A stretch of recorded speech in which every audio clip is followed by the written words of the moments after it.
Umuntu umwe yigeze bimurenga aratangara, mugenzi we aramubaza bari mu masengesho, aramubwira ati ariko ubundi uyu Yesu ukuntu mubona nk'uwamukwegereza wamuha iki ukurikije ibintu ajya ibitangaza n'imirimo ajya dukorera? Aramubwira ati umva uko umubonye nomuha icyayi. Hari abantu babona ibintu byarabarenze akagera ku rwego yumva ko no gukira bitashoboka, ariko ndagira ngo ngutangarize ko data arimo arakora. Haleluya! Kandi na Yesu arimo arakora uyu munsi. Tuvuga ukomera kwawe, tuvuga imbabazi zawe, tuvuga imbaraga zawe, dushimiye ubuntu bwawe kuko hari ahantu bujya buducisha twe tutabasha kwicisha. Turagushimiye kuri mwiza, uko wari uri kera n'uyu munsi ni kuri mwami. Turabyibutse bya bindi byose aho twageze ibintu bikadukomerana tukabura uwo tureba. Turabyibutse bya bindi byose aho twabwiye abantu bakatubwira ngo turabikoraho. Turabyibutse bya bindi byose aho twabwiye abakomeye ntibagire icyo badufasha. Turabyibutse bya bindi byose abavandimwe bananiwe. Turavuze ngo uri Imana yacu bwite, ntabwo tukwitiranya. Warakoze rero kubw'amashimwe yose atambutse hano imbere yawe. Turavuze ngo icyubahiro ni icyawe. Tugeze mu mwanya mwiza rero kumva ijambo ry'urufunguzo. Tito aje imbere yawe, umuhe gukomezwa nawe, ntaba ari uvuga ahubwo aba ari wowe. Icyubahiro gikomeze kibe cyawe n'iteka ryose. Amen. Abantu baje gusenga Imana, reka bandamburira ibiganza byombi bavuge ngo shimwa Mana ko twongereye iminsi yo kubaho. Amen. Amen. Dushimye Imana yo idahwema kubana natwe umunsi ku wundi, twaba tubona byoroshye byaba bikomeye, ariko ikabana natwe. Amen. Amen. Ndi nkamwe twayongera icyubahiro. Reka dusome ijambo ry'Imana dusanga mu butumwa bwiza bwa Yesu Kristo uko bwanditswe na Yohana. Turasoma umurongo muto cyane, turasoma igice cya 5, turasoma umurongo wa 17 gusa.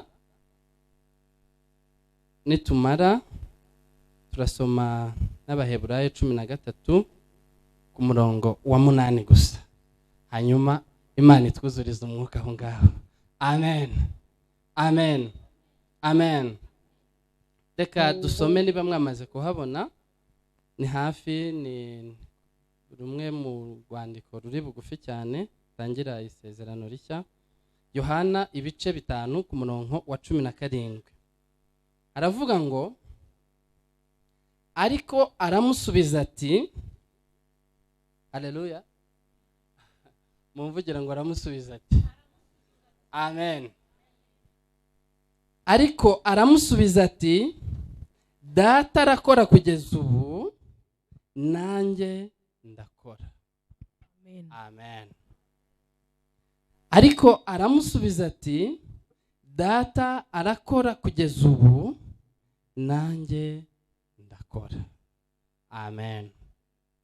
Reka dusome urw'Abaheburayo ibice 13 ku murongo wa 8, 13 murongo wa 8. Ndumva impapuro zikivuga ni hafi irya 231. Ndashaka kubana namwe muri uyu umwanya muto ariko kandi munini mu buryo bwagutse bw'umutima. Amen. Reka dusome 13 ku murongo w'8 Baheburayo. Ni urwandiko nyine Pawulo yandikiye Abaheburayo. Umurongo wa 8 aravuga ngo Yesu Kristo uko yari ari ejo n'uyu munsi ubu tuvugana, haleluya, niko ari kandi ntago biri bugarukire uyu munsi gusa, niko azahora n'iteka ryose. Amen. Amen. Ndashaka kuvuga ibintu bikeya muri uyu mwanya ukungana uku, ariko dutangira dusomye ijambo ryiza. Haleluya. Kandi turisomye tumaze gushima Imana. Umuntu umwe yigeze bimurenga aratangara, mugenzi we aramubaza bari mu masengesho, aramubwira ati ariko ubundi uyu Yesu ukuntu mubona nk'uwamukwegereza wamuha iki ukurikije ibintu ajya ibitangaza n'imirimo ajya dukorera? Aramubwira ati umva uko umubonye nomuha icyayi. Haleluya. Hari igihe umuntu atekereza akibaza ikintu ashobora kuha Imana akakibura, rimwe na rimwe akaba yahitamo igito, ariko bitewe n'uko yumva umutima w'umuhata ndetse n'uko yumva agaciro icyo kintu, akaba ari cyo ahitamo yagerageza akavuga ati ni iki ngiki. Amen. Ariko Imana yacu irakomeye. Dusomye amagambo meza avuga ngo Yesu aramusubiza ngo data arakora ariko kandi nanjye ndakora.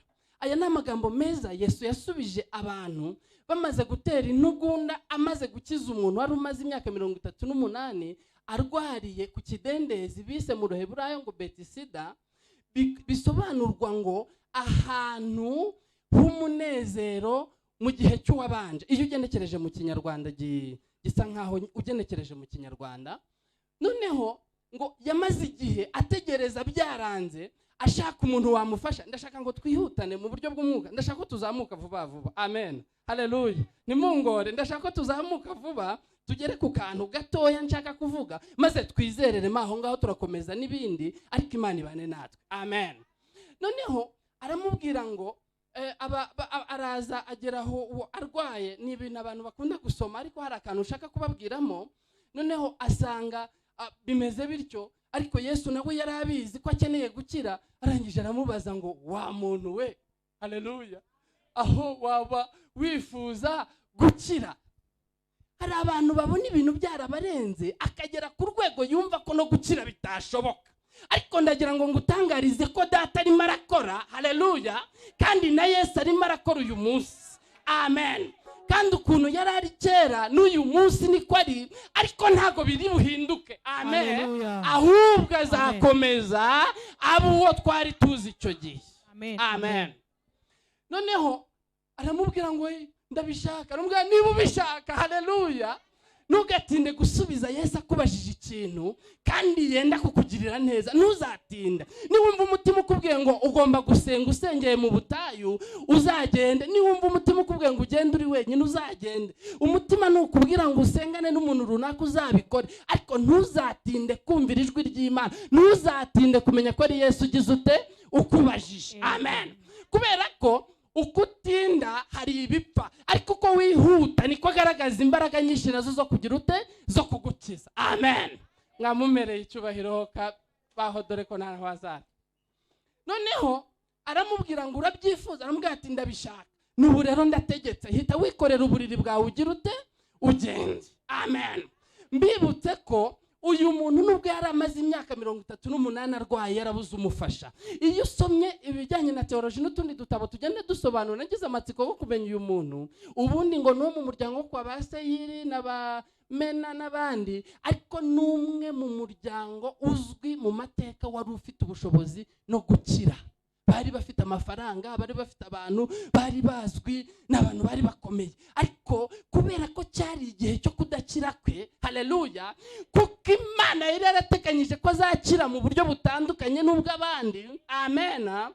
Aza ku kigero cye, aza byakomeye, yanuta, yageze hahandi bisa nabi cyane, nta muntu ukimubona. Ngo kuko hamwe iki kidendezi ngo marayika yaramanukaga, yamara kumanuka ngo amazi akibirindura, yamara kwibirindura, noneho ngo umuntu ugiyemo bwa mbere ngo niwe wahita gukira ikibazo cyose yagize ute yari afite. Nimwumva akantu gakomeye cyane. Yesu ageze k'uyu muntu ntago yarindiriye ko bamushyira mu mazi. Amen.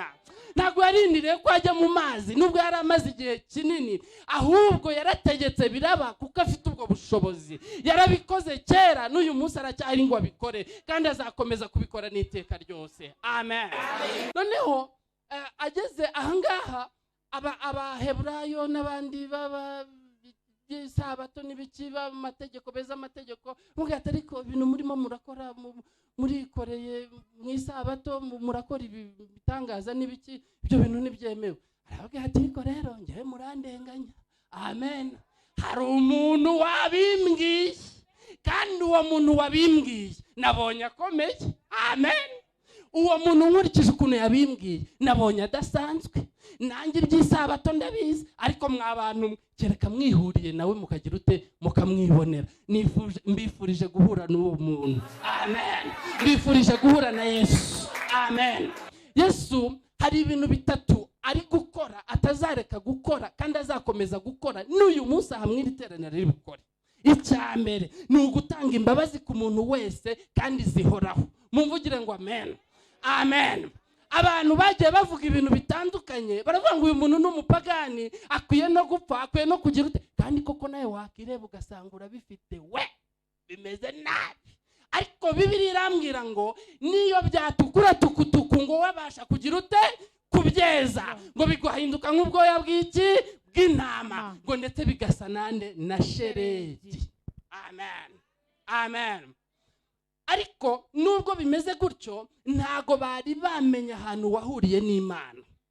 Satani ntukemera ko gutwara gusubize hahandi bari bakuzi mu buryo bw'umutima ngo bikubuze imbaraga zo gufashwa no gusenga, ahubwo ujye uvuga ngo kuko ari data wabikoze nanjye ni mu cyanya cyiza cye ubane nawe, kuko arakora uko yarari kera n'uyu munsi niko ari kandi niko azagoma kubaho. Iryo ni isezerano yahaye Dawidi, aramubwira ngo mu nzu yawe ntihazigera habura iki? Imbabazi. Nguhaye imbabazi zihoraho, ngushyireho imbabazi zihoraho. Ntukagire ikibazo uko uzajya ushaka kuba imbere yanjye, ujye uzira muri za mbabazi, nubwo wavishije amaraso, nubwo wakoze ibiki, ariko nkiguha imbabazi, nkikwemerera kubana nanjye, nkikwemerera nkigushyiraho ikimenyetso, ujye ugendera mu mbabazi zanjye, n'abazagukomokaho bose bazabigenderaho. Amen. Icya kabiri Yesu atabura gukora, icya mbere ni ugukiza abantu, icya kabiri ni ugukiza abantu. Amen, amen.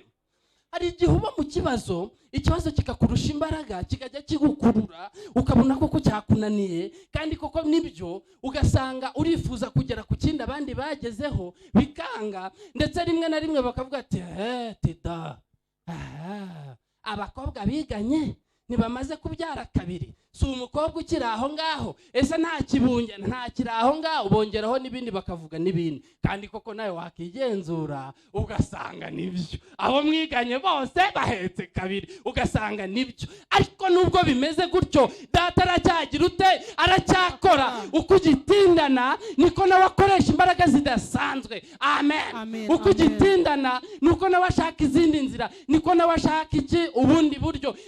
Niko nawe akoresha izindi mbaraga zidasanzwe kugira ngo cya kintu kiveho kandi gikire mu mbaraga zigize ute? Zikomeye. Amen, amen. Icya gatatu nsoza. Amen, haleluya, haleluya, haleluya, haleluya. Icya gatatu, haleluya, nugutanga imbaraga z'urukundo rukunda Imana. Yesu nimushobora guhura nga kwima imbabazi, nimushobora guhura nga bure kugukiza, nimushobora guhura nga kwima umunezero wo mu mutima wo gukunda Imana n'abantu bayo, kuba mu murongo nk'uwo. Dushimye Imana. Reka duhaguruke dusenge dushima Imana ko data akora, kandi n'uyu munsi ko agikora, kandi uko yarari n'uyu munsi niko akiri. Ubuzima bwawe arabufite, azi ikintu agiye gukoraho. Uyu munsi ndashaka ngo ujye mu mwanya wo kwizera no gukomera, we kwita ku byo abantu bavuze, we kwita ku byo abantu ubona bagenza, we kwita ku kindi kintu. Umenye ko Yesu agikora, umenye ko data agikora. Haleluya. Umenye yuko uyu munsi ashaka gukorana nawe ikintu gikomeye. Umenye yuko uyu munsi ashaka guhindura bya bindi, nubwo bimazemo iminsi, nubwo bimazemo igihe, ariko data arakora kugeza ubu. Haleluya, amen. Uko yarari n'uyu munsi niko akiri, kandi azahoraho. Gukora kwe no gukomera kwe ntago byacitse. Reka duyicyubahira Imana dusenga. Mana, turagushimye kuri hamwe natwe. Gukomera n'imbaraga zawe n'ubutware bwawe biri kuri twe, biri ku birenge byacu, biri ku mutwe wacu, biri ku mutima wacu, biri mu buryo bwose. Turagushimye kugikora, kandi uko waruri n'uyu munsi akaba ari kuri, kandi akaba ari kuzahoraho iteka ryose. Mana, iri jambo ryagure mu mutima wa buri muntu wese, agira imbaraga no kwizera mu izina rya Yesu. Amenye haleluya, amenye yuko igihe cyawe cyo gukora nubwo byagaragara nk'ibyatinze, nkuko byagaragara nkaho biruhije, ariko igihe cyawe cyo gukora ko ari iki ngiki,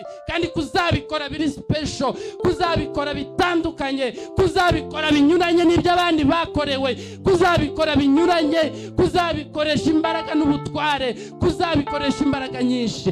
ole bole sa kandi ugiye kubikora ugiye kuruhura abantu abamaze iminsi bafite imitwaro iremereye, ugiye kuruhura abantu mu izina rya Yesu. Uracyakomeje gukora ubukwe, uracyakomeje gutanga amaviza, uracyakomeje n'ibindi bitandukanye. Duhamagaye izina ryawe kandi tugukomeye amashyi tugushima kugikora kandi ukorana natwe mu izina rya Yesu, amen. Amashyi menshi kuri Tito.